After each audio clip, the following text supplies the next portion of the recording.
We're two very different people. Adam grew up in South Africa till he was 21. I am also South African, but I left when I was 7 years old, moved to London. So we have very different experiences. Neither of us trained as artists. Adam, I think, studied sociology and history of art, and I studied philosophy and computer science. And then we began working at Colours magazine, which was the Benetton magazine, and became interested in photography and somehow became photographers. And for a few years we were working as photographers, making documentary work and also working commercially as photographers. And more, the more we worked with photography, the more we became interested in the life of images and the way the images are disseminated in the world.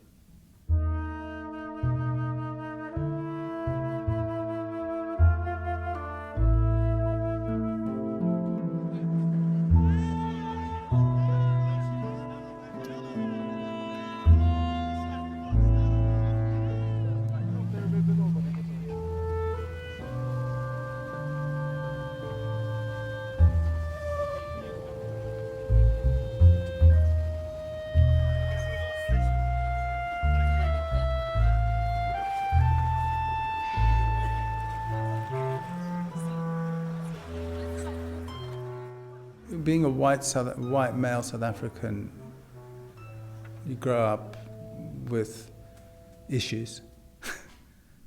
You should do anyway. And we're both, our history is interesting. We're both Jewish South Africans, so our grandparents were from Lithuania and Poland. Both of us come from the same sort of genetic puddle. Our grandparents came to South Africa. They left Eastern Europe during the pogroms, and some of them during the Holocaust.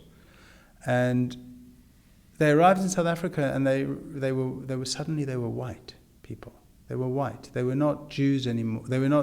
They had been socially elevated in South Africa. They weren't black, but they weren't English or Afrikaans. So as immigrants coming into South Africa, they were socially elevated. And we made a film years ago where we went to my grandmother's old age home. She was like 104. And we interviewed her and all of her friends. And they told us these extraordinary experiences of arriving in South Africa, having never seen black people before. And they described seeing black people carrying baskets on their heads, and they'd never seen anything like that. But more importantly, and more disturbingly, they were no longer at the bottom of the social ladder. And as immigrants in South Africa, like immigrants everywhere in the world, they were very much, you either were very supportive of the apartheid regime or you were against it. But many of the Jewish community were very much part of apartheid, and it worked for them. And I think that sense of discomfort is there probably in our work. Terra canuteri, ovali partiri, endendicidone, vi falli tornari. E chiangichia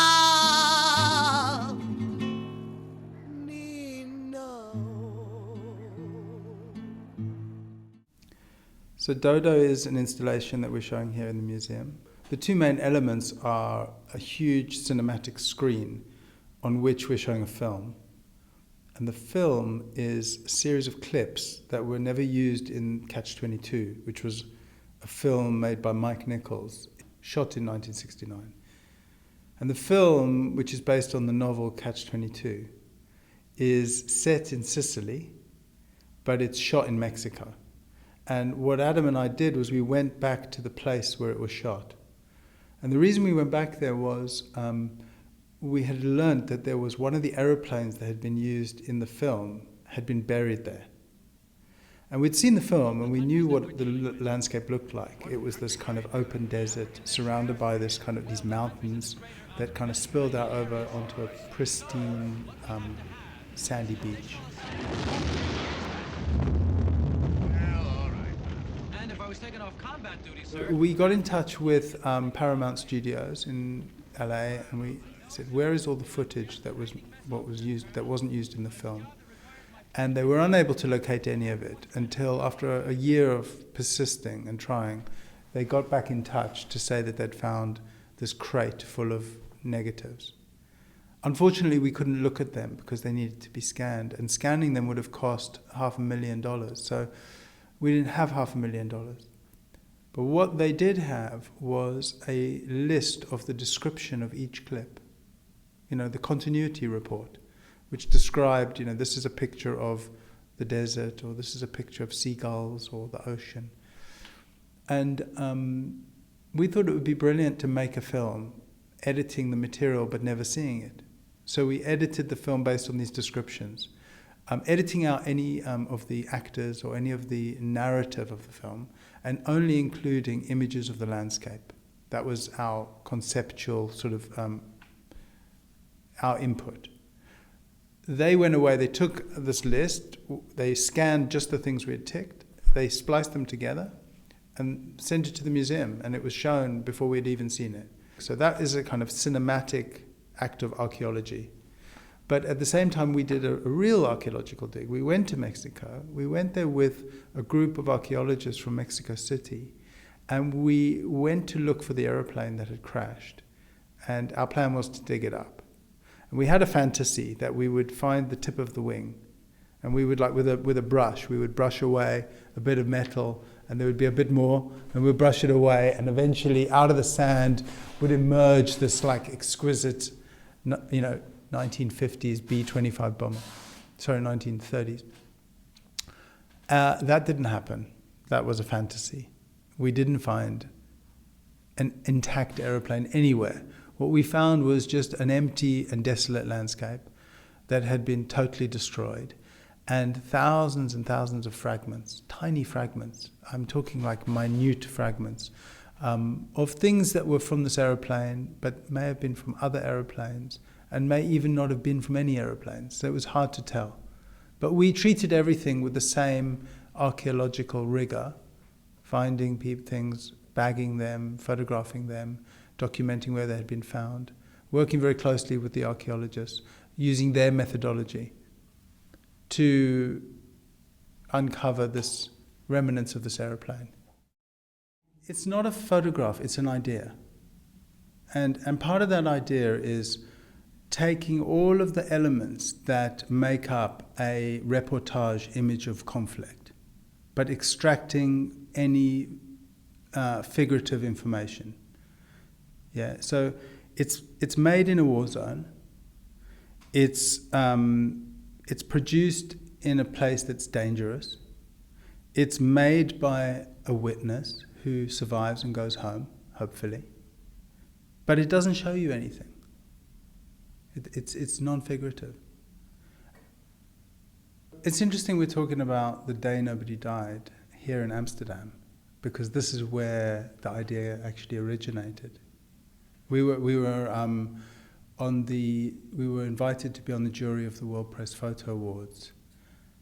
I think it was 2006 or 2007, and it was a bizarre experience because we were in a dark room, and we were asked to look at hundreds of thousands of images from the year, all kind of news images, and there were different categories. There was pictures of wild animals, there were pictures, fashion photography, there was editorial, and of course the most important category, which is war.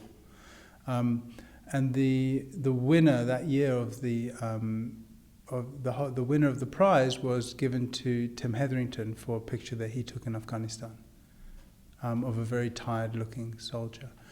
And both Adam and I really struggled with this experience. It was quite odd because we looked at thousands of pictures of conflict, but very little contextual information. There was no captions to read. It was just how is this picture good? And when you're looking at a picture of conflict, when you're looking at a picture that depicts another human being suffering, what does it mean to say it's a good picture? Are you saying it's well lit, or it's well framed, or it somehow captures their pain correctly, or what does it mean to say the picture is good? And one of the things that we noticed was how little violence, weirdly, there was. There were kind of no dead bodies, there was no blood. It was like this was a war, but it seemed completely sanitized.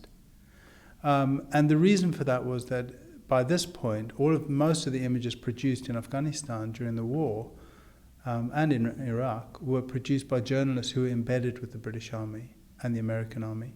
And being embedded meant that they were very heavily censored by the army. So they were given access to the front line in exchange for giving the army access to the kind of images that were produced. So there's a kind of symbiosis. And the result of that was that we didn't really see any of the real violence and signs of war that you would expect. The kind of images that came out of the era of Vietnam just couldn't be made in the era of embedded journalism. And so we thought, how can we go to a war zone as photographers and sort of be subversive in that? Because it felt like we would be, if we did go, we would just be making the images that the army wanted us to make. It felt like they were composing the images and taking the photographs. So we conceived of this idea of the photogram, so the idea of making a non-representational image, something abstract. We were curious to know what it would be like to make abstract photography on the front line. And in a way, when you think about a photograph, it's just a moment in time. It's capturing, it's a piece of evidence. It's almost like what's in the image doesn't really matter. It's more about, it's just a marker to say, I was there, this is what I witnessed, it happened, and I survived. And every single photograph says that, speaks that. It's the most basic thing, it's a moment in time, a piece of evidence, an exposure. And so we decided that we would go to a war zone, we would make this series of exposures. And the question for us was, what did they tell you about the war? And also, what did they say about our expectation of images of conflict? You know, when you stand in front of a photograph and you look at somebody else's suffering, what is it that you want to see? What do you expect? How does it make you feel? Do you feel empathy? Do you feel relief that it's not you? Do you consider how the image arrived in front of you? Do you think about how it was produced? What are the forces that made it come into the world? I don't think you do, and I think that having an empathetic response can often kind of be a shortcut. Your response is, oh, this is terrible, but actually the photograph doesn't really do anything. So we were just thinking about what it means to be a witness in a place like a war zone. And wars are very interesting places for photographers because they're a kind of a laboratory for human emotion and human behavior. And so what did you decide to do? So we took a roll of photographic paper, 50 meters long. We put it came in a box from Kodak. We took it to the airport. We arrived in Kabul. We met the British Army. From that point on, we were under their control, and they looked after us. They fed us. They transported us. They even carried the box. And they took us to Helmand province and then closer and closer towards the kind of front line in the war against the Taliban.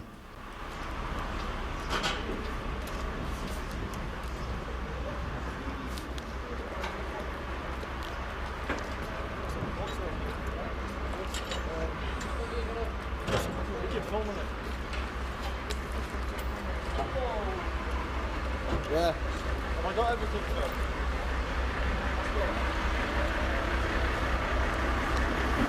Right, you're going to have to turn the camera off now because we've got some classified stuff in here.